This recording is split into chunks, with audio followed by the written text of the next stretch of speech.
Assalamualaikum warahmatullahi wabarakatuh. Alhamdulillahi rabbil alamin. Wassalatu wassalamu ala asrafil anbiya'i wal mursalin wa ala alihi wa sahbihi ajma'in. Qala Allah Ta'ala fi kitabihil karim, a'udzu billahi minasy syaithanir rajim, wa amur ahlaka bis salati wastabir 'alaiha. La nas'aluka rizqan nahnu narzuquka wal 'aqibatu lil taqwa. Yang bermaksud, dan perintahkanlah keluargamu serta umatmu mengerjakan salat, dan hendaklah engkau tekun bersabar menunaikannya. Kami tidak meminta rezeki kepadamu, bahkan kamilah yang memberi rezeki kepadamu. Dan ingatlah, kesudahan yang baik adalah bagi orang-orang yang bertakwa. Sadaqallahul azim. Minal ayat al-bayinat, surah Taha ayat 132. Terima kasih saudara pengurusi majlis. Yang berhormat Datuk Haji Abdullah Yaakob selaku Speaker Dewan Undangan Negeri, yang berhormat Datuk Haji Nasruddin Haji Daud, Pengurusi Jawatan Kuasa Pembangunan Islam, Dakwah Penerangan dan Hubungan Serentan Negeri Kelantan, yang berhormat Datuk Haji Abdul Fattah Mahmud, Esko Kerajaan Negeri, yang amat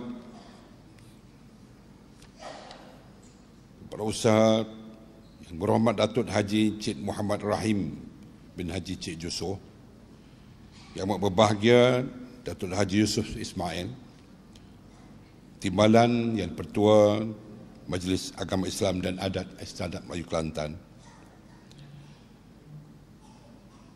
yang amat berusaha Tuan Haji Abdul Razak, Ketua Unit Halakat Negeri Kelantan, ahli-ahli yang berhormat, ahli-ahli, ketua-ketua jabatan, tuan-tuan hadirin hadirat yang dimuliakan.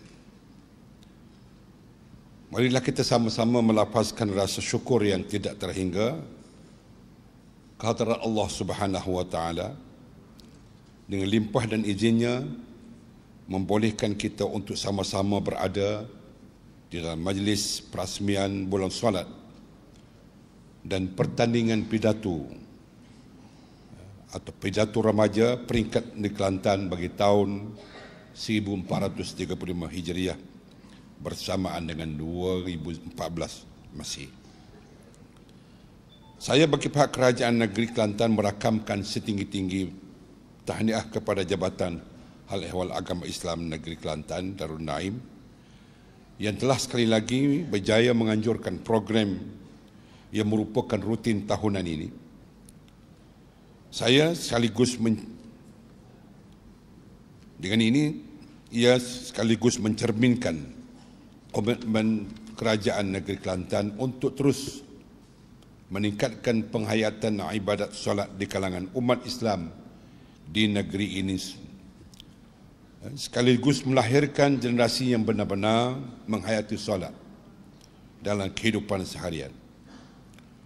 Proses ini sekalipun tidak dapat dinilai kejayaannya melalui kacamata zahir, namun dapat dinilai dengan terbinanya generasi yang berjaya menabur bakti di tengah-tengah masyarakat dan dalam masa yang sama tidak mengenepikan ibadat yang menjadi kefarduan ke atas diri mereka.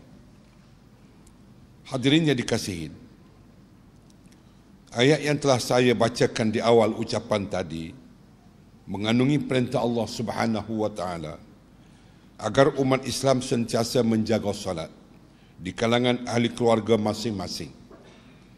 Penjagaan ini sekaligus memerlukan sifat sabar bagi memastikan ia sentiasa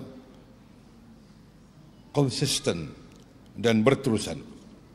Justru diikuti perintah tersebut dengan kalimah wastabir 'alaiha, yang bermaksud adalah kamu sentiasa sabar dalam menunaikan perintah tersebut.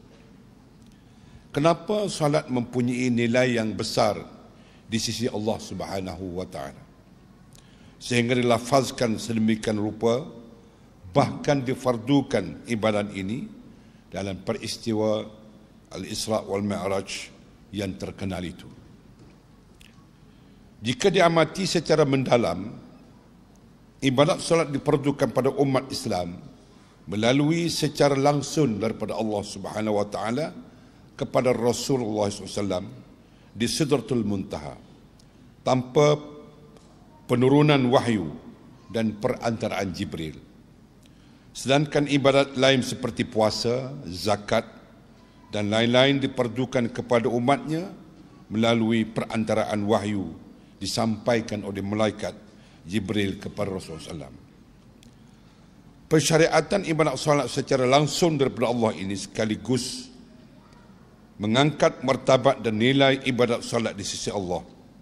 Dalam Islam, solat adalah tiang agama. Sesiapa yang mendirikan solat, maka dia mendirikan agama. Sebaliknya, sesiapa yang meninggalkan solat, bermakna ia meruntuhkan agamanya. Solat adalah satu kewajipan secara langsung dari Allah kepada Rasulullah SAW dan juga kepada umatnya, yang dinilai sebagai suatu amalan komunikasi menghubungkan antara manusia dengan Allah. Justru sambutan bulan solat yang diadakan oleh Kerajaan Negeri Kelantan sempena sambutan peringatan peristiwa Isra' Mi'raj adalah suatu momentum bagi umat Islam untuk melakukan muhasabah terhadap kualiti solat dan mengambil pengajaran dari nilai solat. Ini kerana solat yang dilakukan dengan penuh adab dan penuh khusyuk mampu mengubah seseorang Muslim menjadi lebih bertakwa dalam kehidupan pribadi dan sosialnya. Bagi pihak kerajaan di Kelantan, kita sentiasa menjadikan kecemerlangan saksiah atau jati diri dan jati diri rakyat Kelantan sebagai satu agenda utama kerajaan. Pembinaan saksiah dan jati diri adalah agenda utama kerajaan Kelantan. Kerajaan negeri sentiasa memahami betapa pentingnya memiliki sumber manusia dan tenaga insan yang berkualiti tinggi. Berkualiti di sini bukan sahaja dari segi fizikalnya, tetapi juga mempunyai kepribadian unggul. Untuk itu sejumlah 13.57 juta telah disediakan dalam bajet 2014 bagi mengadakan pelbagai bentuk program pembinaan saksiah dan jati diri. Peruntukan berkenaan disalurkan melalui Jabatan Hal Ehwal Agama Islam di Kelantan dan juga Pejabat Pembangunan Negeri.